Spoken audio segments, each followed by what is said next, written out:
I'd like to call Steve Anderson from the Campaign for Democratic Media and Save Our...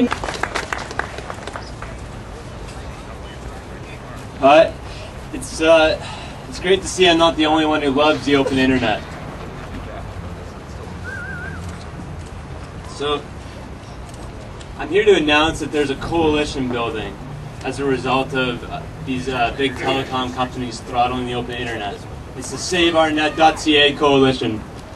And it's a diverse group of businesses, labor groups, and public interest groups, and people from across the country who have come together to save the open internet.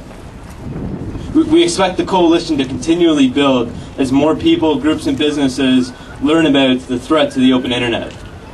The fight to save our net is literally one where big telecom companies are fighting against the rest of our society.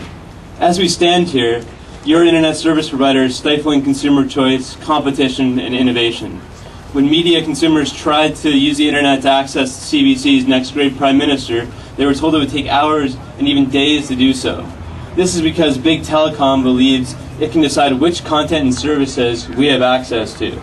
This is big telecom saying that it has the right to be an internet gatekeeper. It is big telecom trying to force an old model, a TV model, on the internet.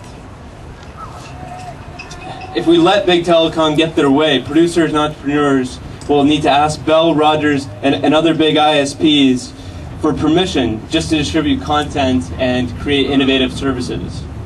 And here's the problem with that. When Now Public, perhaps the most popular citizen journalism website on the internet, tried to create its service, they didn't need to ask for permission. They just did it. When the Real News Network tried to start an online world news station in Toronto, they didn't need to ask permission. They were just able to do it. They were just able to innovate. When rabble.ca wanted to create a national TV station online, they didn't need to ask permission. They just did it. But this is all under threat now, as ISPs try to create a made-for-TV model on the internet.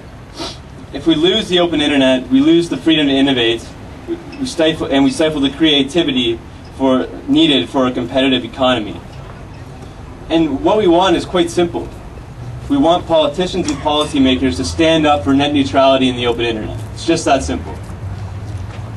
We want a representative society with free speech, free inquiry, and consumer choice. And we want them to stand against monopolistic, would-be internet dictators. And to be sure, this is not a cause, it's a battle. It's a battle between a handful of big telecom companies and everyone else.